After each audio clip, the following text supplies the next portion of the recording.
What is up, citizens of Gotham? My name is Grant Melwood, and you're watching the Ba-Boom Bitcoin Vigilante. Been traveling around, was at a cool conference 2 weeks ago, Bitcoin conference in Hong Kong, which was amazing. And then went to Bali for a Bitcoin conference there. I was sick, got a bad flu. So I couldn't go to the conference, but then I was in Bali for like 10 days, and I went to the following week was a Bitcoin meetup, and I met a bunch of really cool people there. That was awesome. And I've launched a new website, Bitcoin Hollywood. So bitcoin-hollywood.com. Check it out. It's pretty cool. Where do you buy Bitcoin at? Great question. So I would, it depends on where you live in the world. Certain exchanges, but the regulation in the United States is starting to open up Americans having access to other exchanges. I mean, for me, like, I use several different exchanges, and then I buy, and then I put it on, I put it in cold storage. That's the best way to go. So, I mean, Swan Bitcoin is a Bitcoin only exchange, and it has, if you buy $10 worth, or no, I'm sorry, you buy $100 worth using this affiliate code. There you go. swanbitcoin.com/Graham Elwood. If you buy $100 of Bitcoin, you get $10 in free Bitcoin, and I get $10. So you're supporting the show, and you're buying yourself financial freedom. This is not paid financial advice. I'm in the States. I buy it on Robinhood. I don't know if it's the right way to buy it.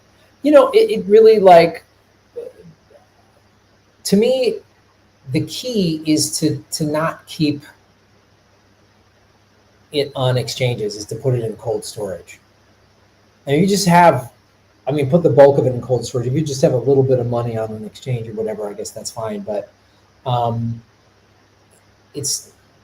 like Swan just because they're a Bitcoin only exchange. But there's other companies, like, it depends on what you want to do with it. If you're just going to buy and hold, then buy it on whatever exchange you feel comfortable with, and then move it to a cold wallet. I think that's the simplest solution. There's other, there's Coinbase.com, there's Crypto.com, there's all these other exchanges, and they sell all these other cryptocurrencies. And just when you go on those exchanges, just beware, they're always selling you some deal to buy this new coin. They're always trying to get you into some crazy altcoin.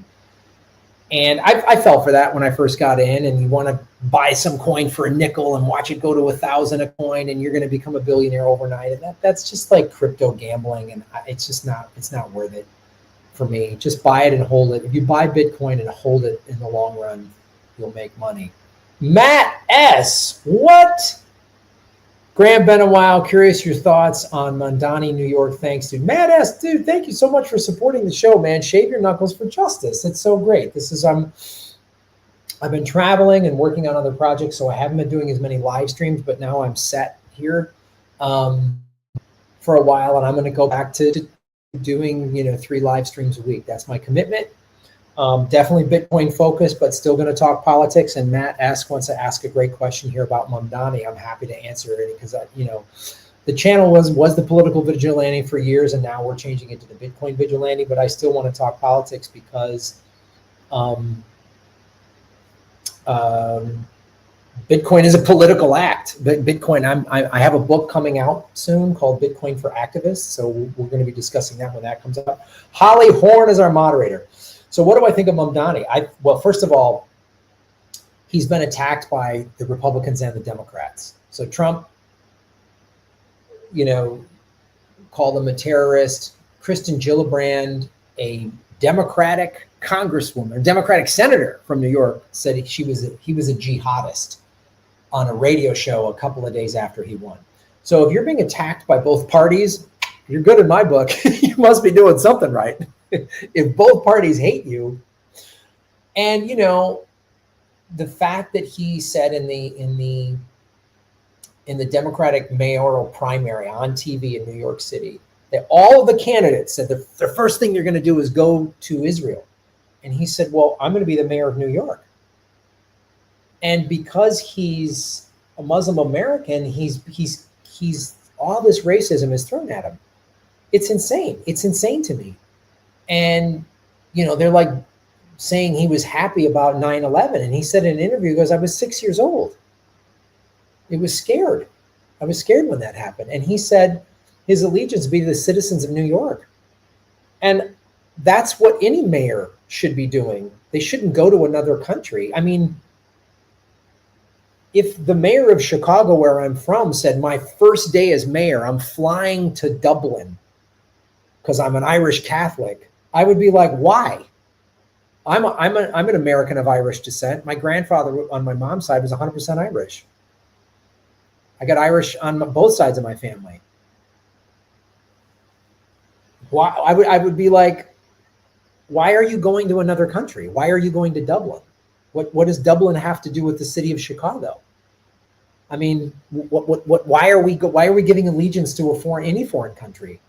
Imagine if Mamdani would have said, my first day as mayor of New York, I'm going to Mecca and pledge my allegiance to Islam. People would go bananas. Oh my God, he's a terrorist. He hates the New Yorkers. He hates America. So why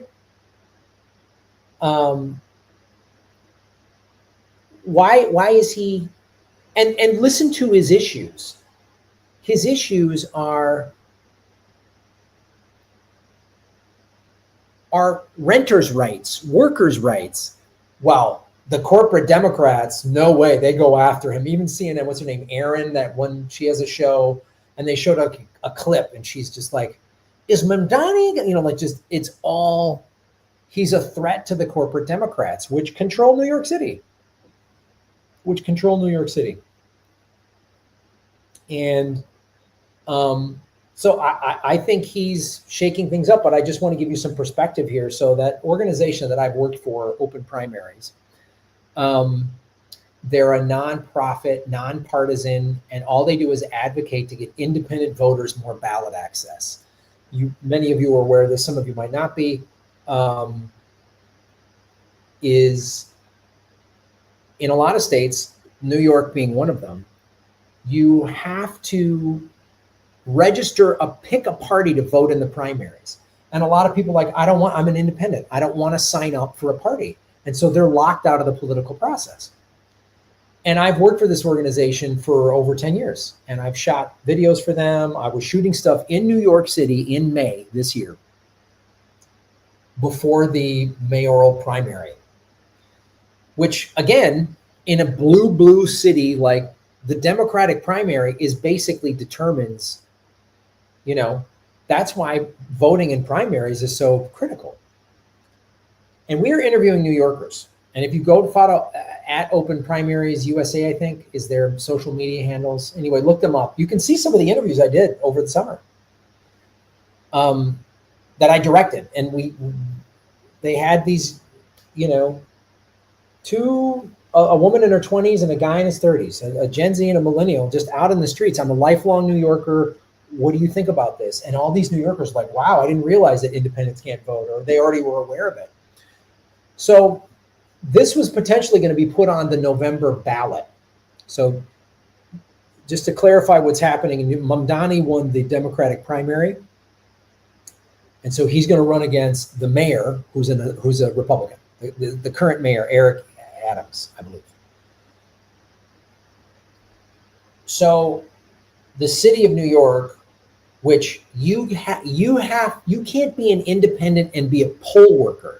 You have to pick a party to work in the polls in New York City, just to show you how entrenched in the two-party system it is. And again, Mamdani is like giving people New York, it's impossible to live there. It's too expensive. And New York City years ago used to have affordable apartments. That was New York. It was small, but you could have your own apartment. Nothing's affordable there anymore. Same thing in LA, same thing all over America. Nothing's affordable Um,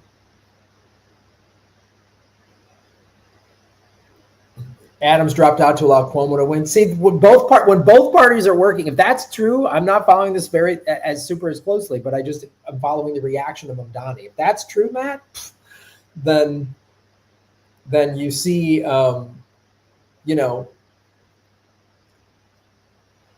you see the two parties will join forces to crush someone that is that look how popular he is. He won with 80% of the vote.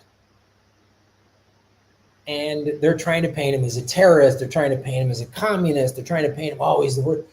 This is what happens when you have out of control capitalism.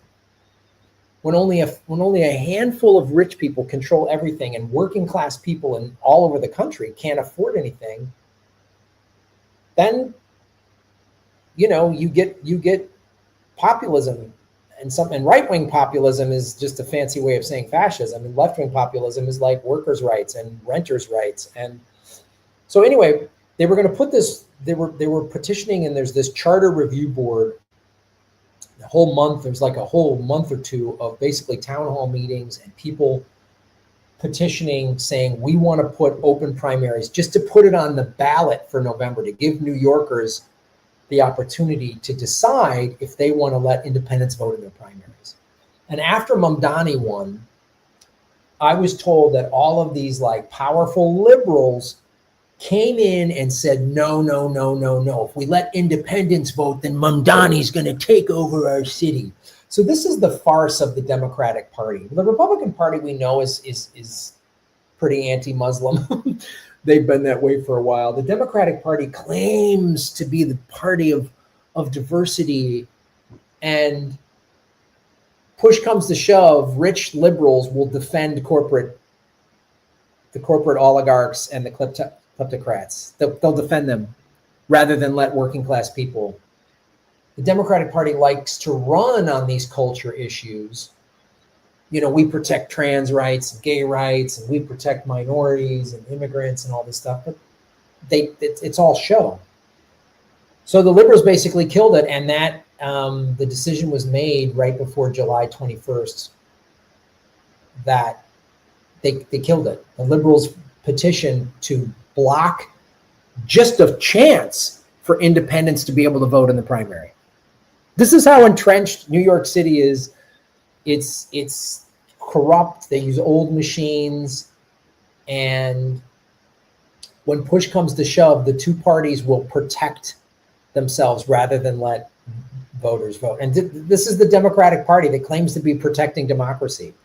Look, Trump is just abandoning the Constitution, and he's doing all this stuff, and the Democrats go along with it. And so I think Mamdani is actually good for New York City. I think it's good for American politics. I remember a year ago, I interviewed somebody in Sacramento who was Arnold Schwarzenegger's chief of staff when Arnold was the governor of California. And this guy, lifelong Republican, said this country desperately needs a third party. So they're going to try to they're going to do everything they can to try to beat Mamdani. They're going to do everything they can to try to beat him. And if he does win, awesome. But if he doesn't, I think if he doesn't win, if they truly crush, then Mamdani needs to start a third party. He needs to really start a third party. That needs to happen in this country. And it needs to come from the working. It needs to come from labor. Labor is the thing that unifies everybody. America is being pushed into civil war. We're being told we're in a culture war. That's part of what the Charlie Kirk thing was, I believe. Not that he's some hero. He said a lot of racist things. There's all these videos of everything he said. No one can dispute what he said, but he should not have been gunned down. And who is the gunman? Looks like it could be a right winger. Looks like there's a conspiracy. Who knows who did it? Somebody was saying Mossad. I don't know. But we need a third party, and we're in class warfare. Americans don't realize it. They're in class warfare. We're in class warfare. But we're told we're in a culture war. That's why Charlie Kirk was a useful guy. He helped push the culture war stuff. That's why he got elevated so quickly. Anybody that pushes culture war and is controversial, they always get elevated. They never get, they might get some censorship, but man, they get huge followings, and that gets pushed really quickly, because anything that keeps Americans divided, anything that keeps us divided is good for the ruling elites. And the Charlie Kirk assassination, the assassination attempt against Trump last summer, I think these are coordinated attempts to try to push us into a civil war. But you also can't rule out a crazy guy with a gun in America. That's also a very realistic thing. Here's the latest polls according to Holly Horn. Latest: Mamdani 43%, Cuomo 27%, Adams 12%, Silva 12%. Adams is still in. Okay. Yeah. So, great question, and thanks for supporting our show, guys. You can do what Matt S. did and just do a super chat. That's a great way to support our show. Also, go over to my Bitcoin Hollywood page and subscribe. We don't have a lot of subscribers. We're trying to get that number up. So if everybody went over there, that'd be great.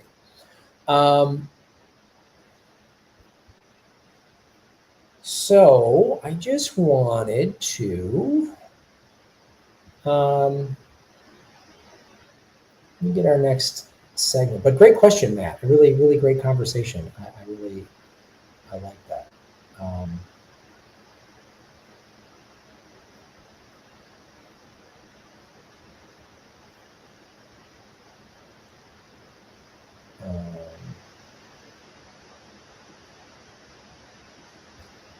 Hold on.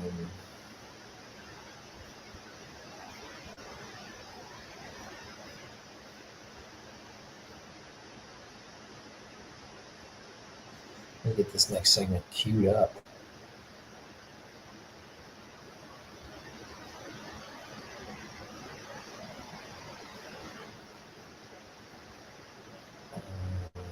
Where was it? I just wanted, there's a speech that was given at the Emmys a couple of nights ago.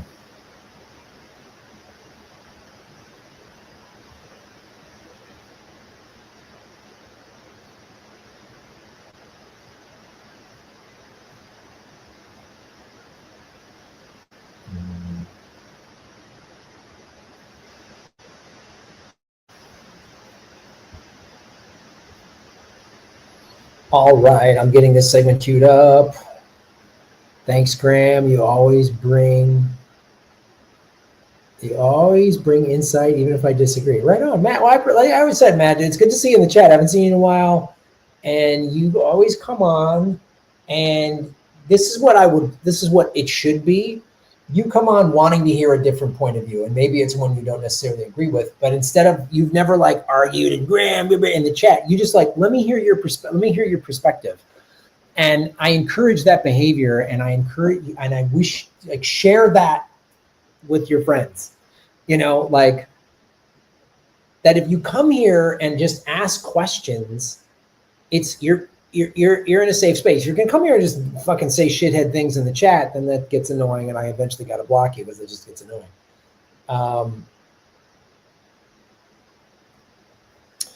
So I appreciate you just willing to hear a different point of view, and I think we should all be willing to hear different points of view. One thing Bill Maher said about Charlie Kirk is, he said, he came on, he goes, the thing about conservatives, they're willing to talk. They'll talk to you. And liberals will just go, no, I'm done with you. You're a racist. I'm out of here. And there's a lot of truth to that. Liberals will just go, nope, we're completely open-minded, only with people we agree with. And I have a lot of conservative friends, and we don't agree on a lot of stuff, but they're totally like willing to talk to me, willing to be my friend, willing to go out and have lunch. And I respect that. And I used to kind of be that, I did that with some folks, and if someone's being insulting in their debate, then no, fuck you. I don't care what we're talking about. I don't care if we're talking about sports. If you're going to be insulting, then we're done. But if Americans need to just get comfortable with this statement. I agree to disagree on that one. Yeah, I don't agree with you on that. But anyway, like, move on. I'm not trying to change your mind. I'll give you a perspective. And if my perspective changes your mind, if you hear some facts and information that you weren't aware of, that you change your mind as a result, great. All right, let's get this queued up.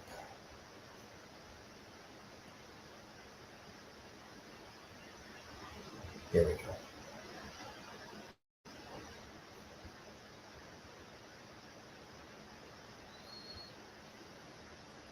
All right, I'll be back with our next hot, fresh segment. Yeah, everybody, go over to Bitcoin Hollywood and hit the subscribe button. I'll be right back.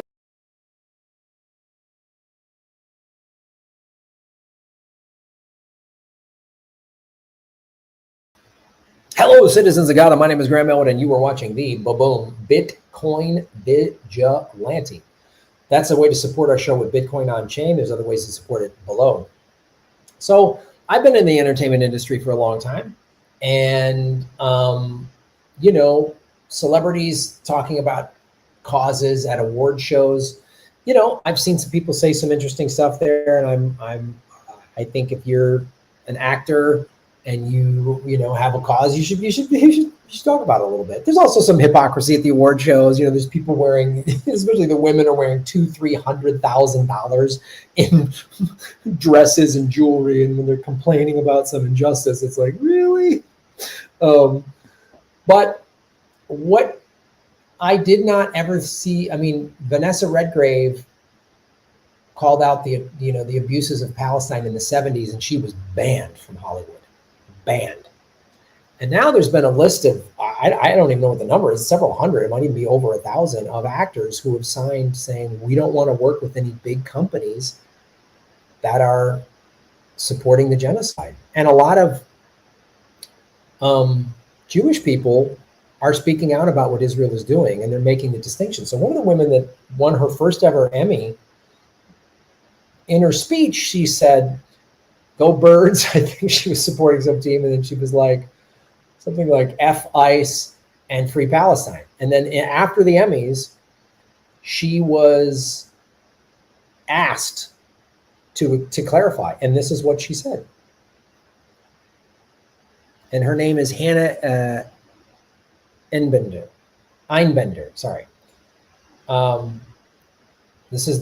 So you give the big speech in front of everybody, and then after you get your award, you go backstage and then usually answer questions from the press right after that. When you were up on stage, you talked about Palestine, and I know you signed a pledge too. Can you talk about that, please? Yeah. So, well, I thought it was important to talk about Palestine because it's an issue that's very dear to my heart. I have friends in Gaza who are working as frontline workers, as doctors right now in the north of Gaza to provide care for pregnant women and for school children to create schools in the refugee camps. And it's an issue that's really close to my heart for many reasons. I feel like it is my obligation as a Jewish person to distinguish Jews from the state of Israel because our religion and our culture is such an important and long-standing, basically like institution that is really separate to this sort of ethno-nationalist state. And in terms of the pledge, it's like... So real quick, she just called Israel an ethno-nationalist state. She says as a Jewish person, being Jewish is very different than this Israel an ethno-nationalist state. That's what she just said.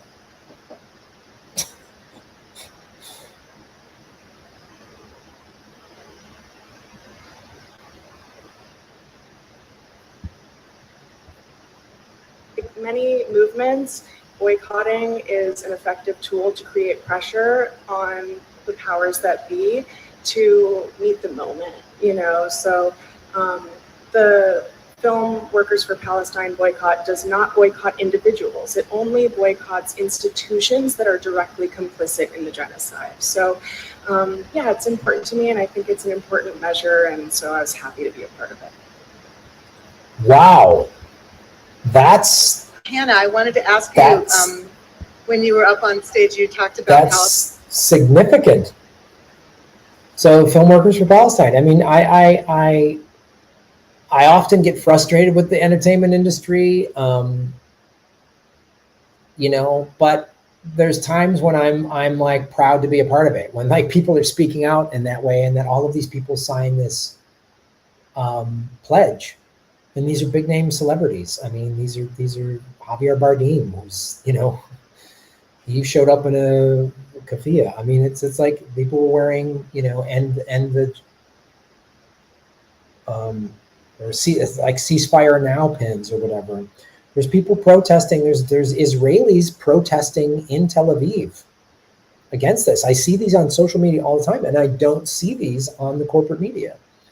So I don't, it's frustrating when you think about like what's happening, and all of these kids are dying, but there's people speaking out. So I've been hugely censored, man, hugely censored. But I know that the tide will turn and that the truth will come out. And, people like Lee Camp is talking about it, and Katie Halper is talking about it, and they were raised Jewish, and it's near and dear to my heart because I was raised Catholic. I'm no longer practicing Catholic. I'm a Buddhist. But one of the things that allowed the pedophile priest thing to keep going on was Catholics, Irish Catholics, turning a blind eye to it. I know somebody that grew up in Chicago, and they went to Catholic school, and everyone just said, "Oh, that's Father Hallahan," or something like Happy Hands Hanahan or whatever. Everybody knew that this don't get too close to that preacher. He'll put his hands on, everybody just allowed it to happen. Watch the movie Spotlight.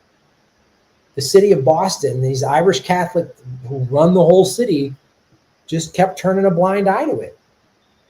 And finally, Irish Catholics had to speak out. Irish Catholics had to call out the church. It needed outsiders to say what this ain't right, to speak up. There's a quote from there from Stanley Tucci's character, who was playing the actual Armenian attorney Garibaldian, who said, "These people," talking about the Irish Catholics in Boston, who think they're better than everybody else. Look at the way they treat their children. It takes a village to raise a child. It takes a village to abuse one. It's a quote from the movie. And it's true. Irish Catholics really think they're better than everybody. I've been around that. Oh, we're better. And that creates an environment where abuses can happen and people turn a blind eye. So I applaud this woman for speaking out.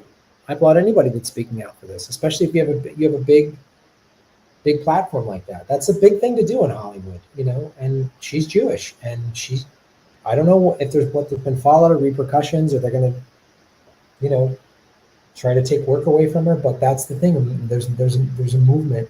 Vanessa Redgrave was all alone in the 70s, all alone. And here we are 5 decades later, and there's a list of hundreds of very wealthy, powerful, famous people who are speaking out. And that's what it's going to take, because this is wrong. It's just wrong. What about Hamas? Well, yeah, why are you bombing hospitals? The Hamas, this is a one-sided thing. Holocaust survivors are talking about it. Gabor Mate, breaking the silence, which is ex-Israeli soldiers. There's all these Jewish and Israeli people and organizations that are speaking out about this. So I applaud that they did this, and it's the right thing. And changing your view, you were raised a certain way, doesn't make you a bad person. It doesn't mean you're abandoning your family or whatever. It means you're like, wow, I was only given this much information. That's the key.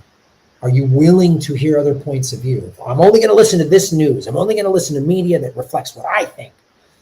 You're not a free-thinking person. I hate to break it to you. You have to hang out with other people. And I used to be that way. I got to look back and be honest with myself. I was a closed-minded liberal. I thought it was open. I was closed-minded liberal. I have to own that. And now I'm an anti-war, pro-labor, democratic socialist, which means I'm willing to hear other points of view. I don't have to agree with all of them. And I love being in the Bitcoin space because there's a lot of center-right people in the Bitcoin space, libertarians, and there's some lefties. But the thing that we all agree in the Bitcoin space is that Bitcoin can fix all of these problems. Bitcoin takes money away from the central banks that fund the wars. There's only ever going to be 21 million Bitcoin ever made. So that's why I always say, if you as a regular person buy, and this is not financial advice, I'm not a financial advisor, but if you buy every little piece of Bitcoin you buy, it's a little piece of Bitcoin a billionaire cannot own. Yes, I tied this to Bitcoin. Bitcoin ends war. I'm a firm believer in it. Thank you for supporting our guys. Support us with a Bitcoin donation. Support us with some fiat donations down here. There's a lot of great ways you can support what we're doing. We just want to speak the truth and bring out stories that maybe in a perspective that other people, that's different. So I've seen war up close as a civilian, and I'm against war. I'm just against it. Anyone that's doing it, funding it, supporting it, I'm against it. You know, so yeah. Like, share, subscribe, and shave your knuckles for justice. Boom.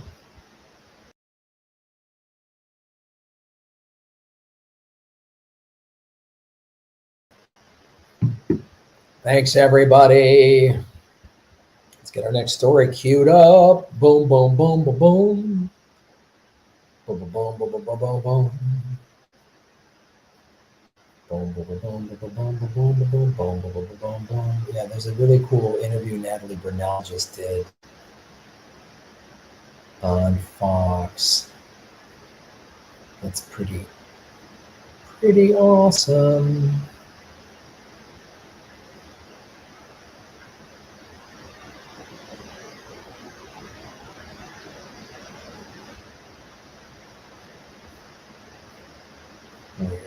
Where is it like that?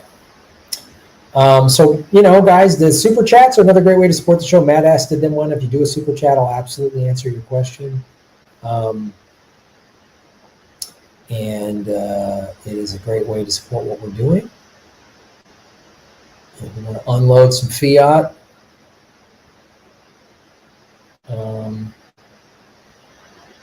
unload your fiat. Come on.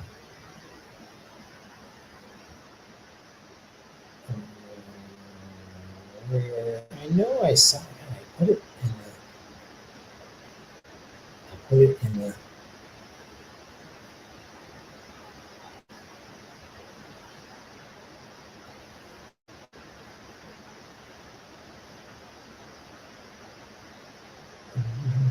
Well, it's good. MintPress has raised $30,000 in 5 days. That's cool. They're trying to shut down MintPress. I'm glad that that's staying alive.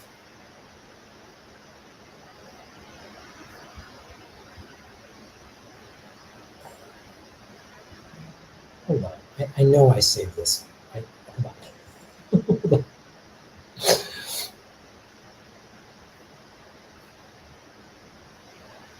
on. Here we go.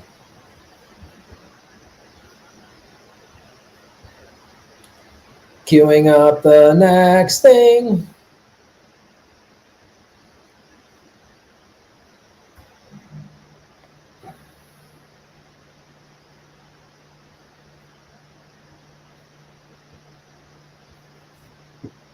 Abby Martin has been on the ground in Gaza and speaking out for at least a decade. She was going to speak in Georgia,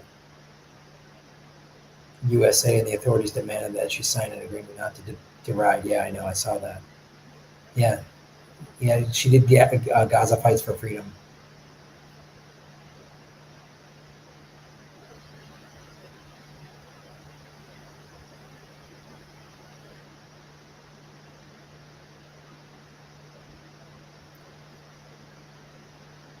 I was going to say that Hannah's correct, and then I realized how minimally I've been educated in this country, even though I would generally. Well, yeah, that's the thing. What do they deliberately not teach us? Hey, Graham, did you hear about the all-female bar that had to close after their opening night? No one bought a single bottle or something. All right, let's do our next segment, everybody.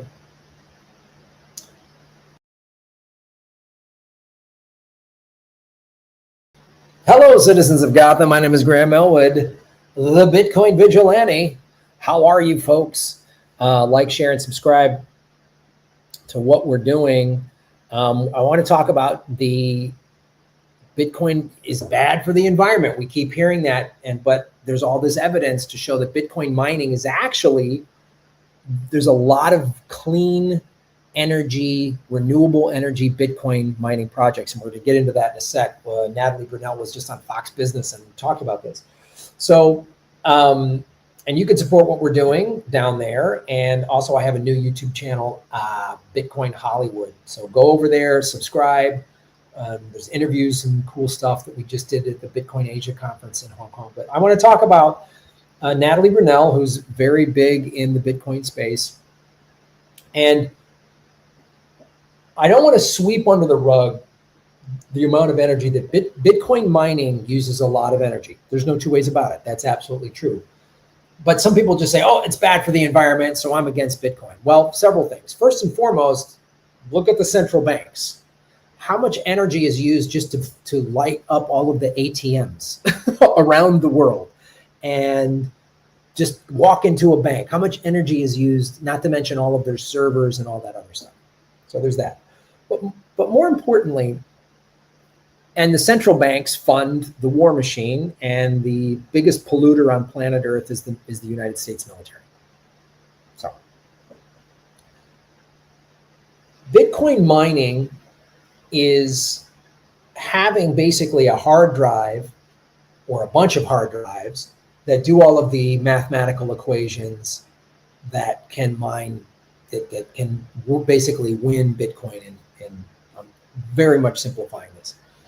And the number one cost, if you're a Bitcoin miner, is energy consumption. So Bitcoin miners are looking for clean energy.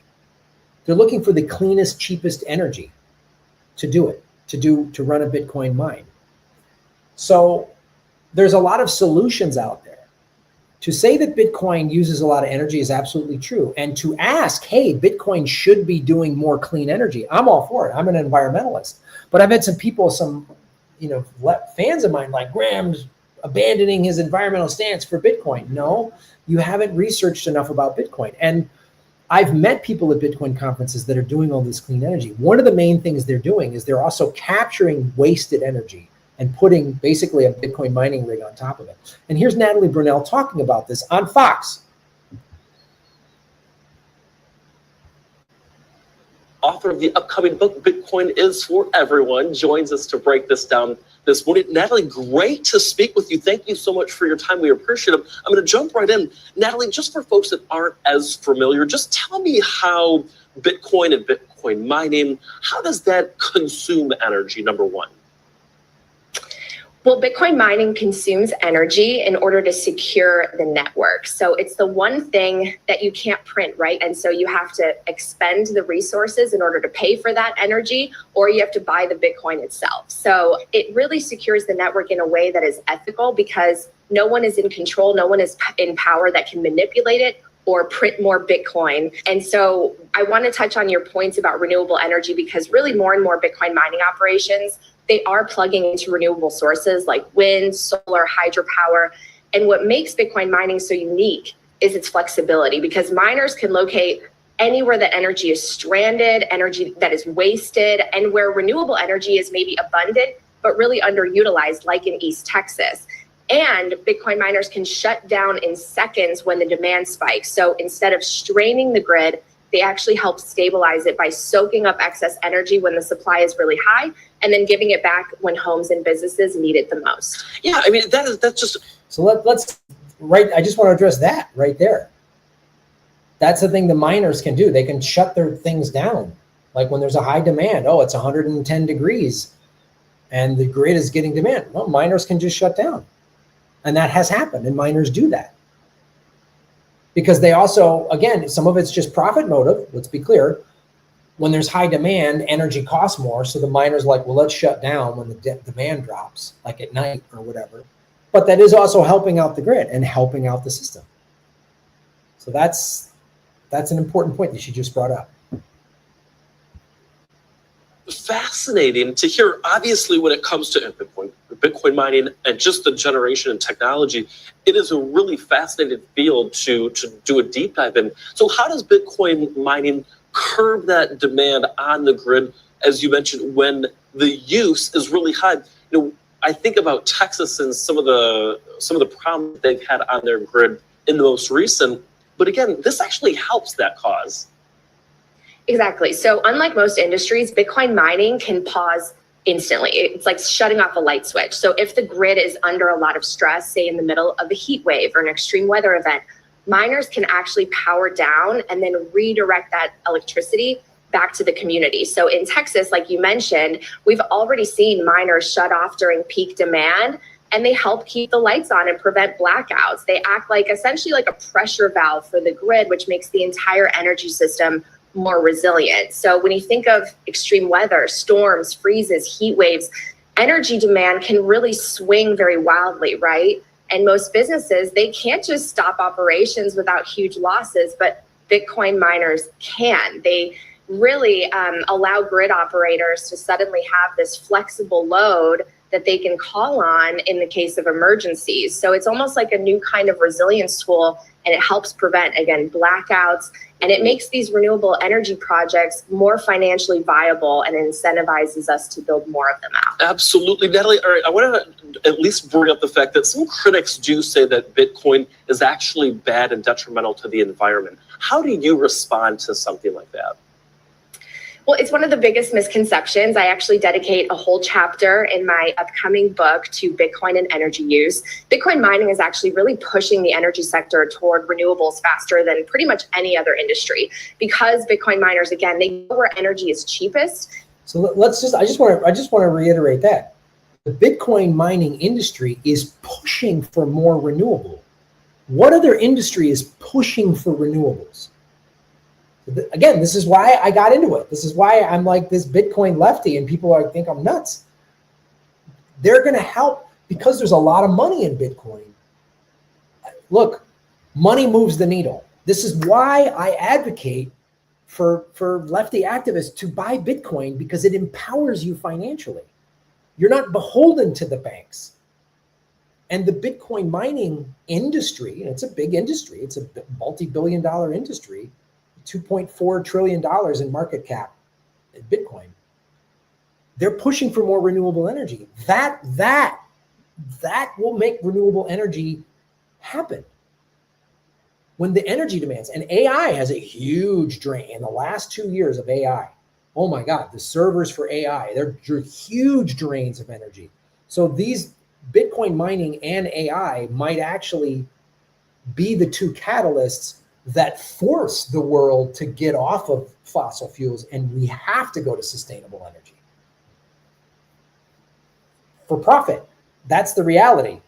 But for me, whatever gets us to green energy, I don't care how we get there. We gotta be on green energy. We have to get off of fossil fuels. It's imperative. So again, she's talking about the misconceptions of Bitcoin. And she's disproving. She has her own book coming out. And they often tap into these stranded or wasted power sources that can't easily be transported to cities. And so instead of competing with households and communities for power, they're actually monetizing surplus green energy and proving that these renewable projects can be profitable and financially incentivize them to build out more of them. I actually was able to do a mini documentary about Bitdeer's operations around the globe in places like Norway and across the US, where they're using all these renewable energy sources. And so it's really amazing and incredible. And I wish people would look into it more, because Bitcoin has grown to be a top 10 asset in terms of market cap, but it uses less than 1/10 of 1% of global energy. Less than 1/10 of 1% of global energy. I want to distill what you just said into just a phrase, and basically and ask you a question. So do you think that Bitcoin mining will actually continue to grow the energy system in the US and around the world, is what you're saying? I do, and that's actually a top priority for this administration, right? Energy independence. And utilities are really already partnering with Bitcoin miners because they do see such... All right, here's a little pushback. Let's be real clear here. The Trump administration talks about energy independence, but when the Trump administration talks about energy independence, they're talking about fossil fuel, because that funds, they give a lot of money. They give a lot of money to Trump and the Republicans, and they give some money to the Democrats as well. So this is where I just disagree with Natalie on this one. The Bitcoin strategic reserve bill that Trump passed, that has been good for the price of Bitcoin. But Trump also has a meme coin. He has those scam coins, which I do not support. I'm a Bitcoin only person. And the strategic reserve bill was drafted by Cynthia Lummis. She should be given credit for it. So this is where I don't agree, because Trump's energy independence is funded by the fossil fuel industry. Again, follow the money, connect the dots, get the truth. Or as we say in the Bitcoin world, don't trust, verify. Go to opensecrets.org and see how much money of fossil fuels was donated to the Trump campaign and the Harris campaign. They give to both, but they give a lot to the Republican Party because they want to keep us on this dirty energy. So her allegiance to Trump is what I think trips her up. Or at least what I don't agree with.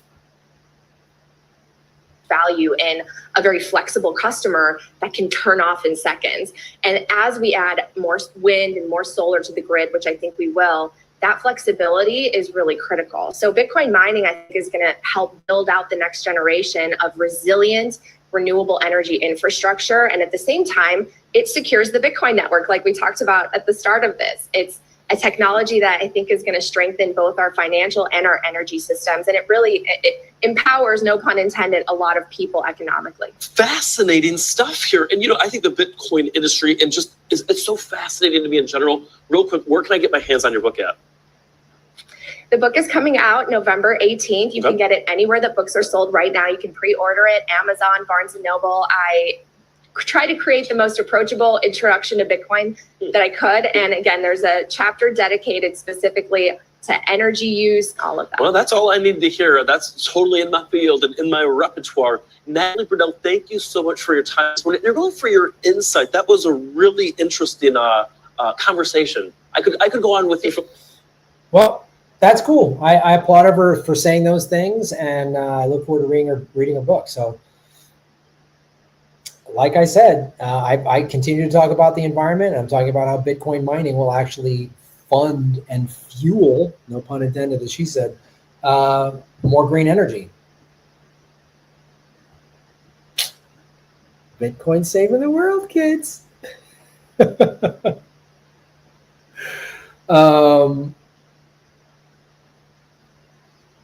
Follow the money, connect to that, get the truth, and shape your knuckles for justice. Boom.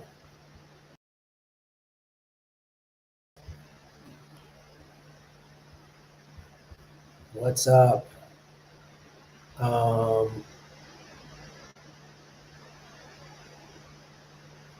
Even in a bearish Bitcoin market, low estimate of 45 trillion watts per year, that would be equivalent of powering $10.8 million, which is enough energy to end homelessness 18 times over. Data centers get privilege pricing of 2 cents while run peak by 7 cents. Oh, wow. Good information. Thank you.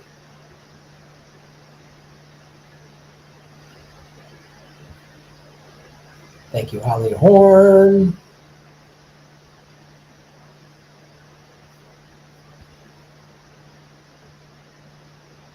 Confucius say, man who Bitcoin get big tooth. Palm strike enthusiast. Thank you.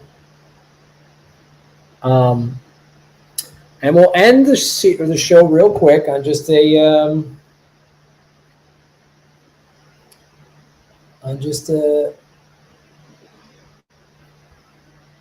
Michael Saylor.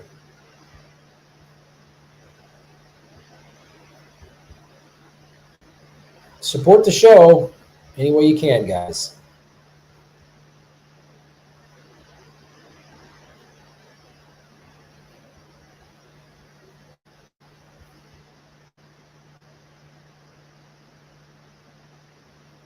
All right. I'll be back in less than 10 seconds with our last hot fresh segment.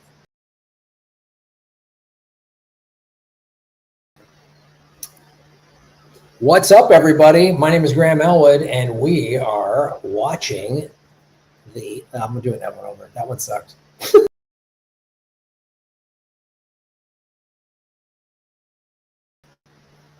Hello! Did Michael Saylor just say Bitcoin's going to be at $13 million by the year in the 2040s? Boom. We're going to talk about his recent interview with Natalie Brunell and his bold prediction. You were watching the Bitcoin Vigilante. My name is Graham Elwood. That's a way to support our show right there. There's also scrolling ways to support our show. We have Patreon. There's bonus content. All different ways to support our show. Michael Saylor is the creator of MicroStrategies. He was a software developer. He, very smart guy. And he figured out Bitcoin about 5 years ago. It was right during the pandemic when he went, oh man, I got to get all in on this. And he started really paying attention to it. And now MicroStrategies just keeps buying more Bitcoin. Their stock keeps going up. When the asset increases, they take a loan against their asset and buy more Bitcoin. So he's all in, and he's a highly intelligent dude. And he's like, this is when I started hearing him 5 years ago talk about this. I was like, wait a minute. I started to pay more attention. And again, I'm a comedian, filmmaker, surfer, vegan. I don't understand. Tech and finance is not my strength. So I started paying a close attention to him. So he is very much understands it. So listen to what he had to say with Natalie Brunell.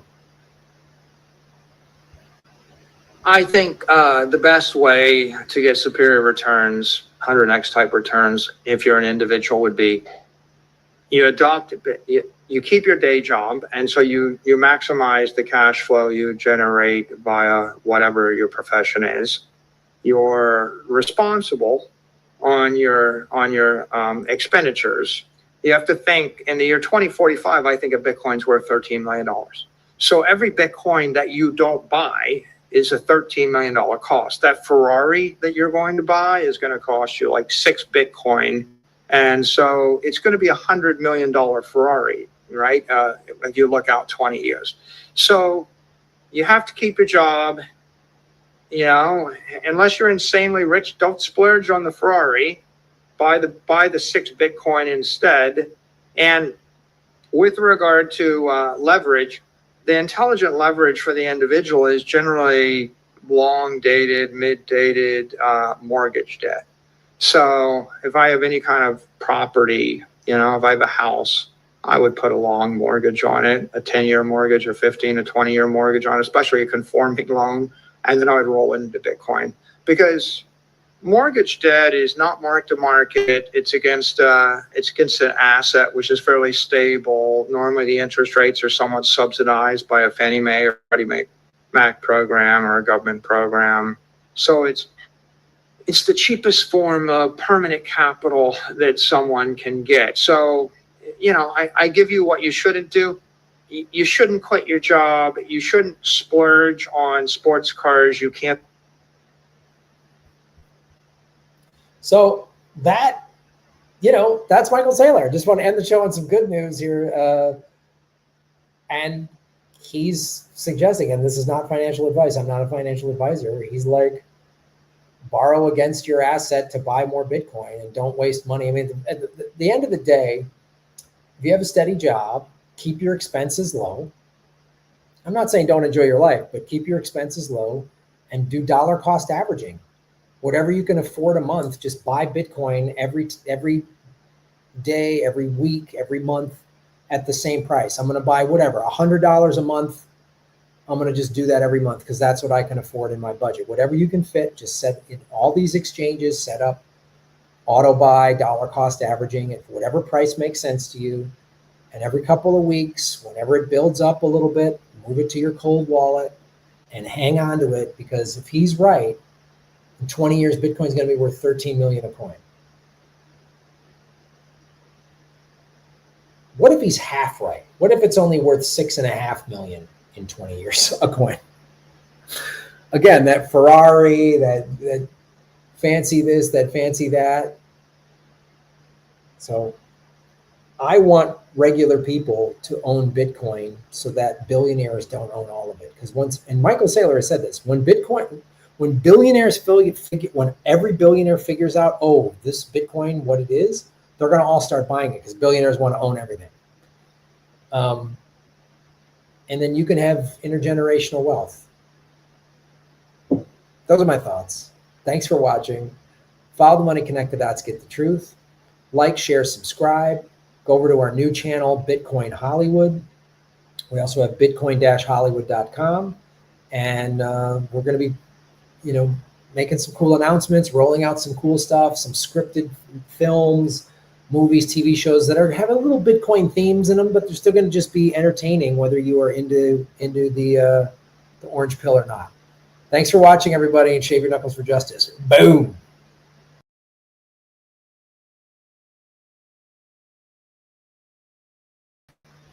All right, that's our show, everybody. Thank you so much for watching. I really appreciate it. It was really, and thank you, a couple of you going over to thank you, everybody, for watching and subscribing over to Bitcoin Hollywood. I appreciate it. It's a small, hit the like button. All those, I say all those are all great free ways to support our show. So if you go over right now, it's just youtube.com/@Bitcoin Hollywood and subscribe to it and hit the bell notification button. And and go through and watch some videos and like them and give them positive reviews. All those little things feed the algorithm. And those are ways you can support what we're doing for free. Thank you so much, everybody. Like I said, I'm going to be doing more live streams. So like, share, subscribe, and stack sats. Stay humble, stack sats, right? Shave your knuckles for justice. Boom.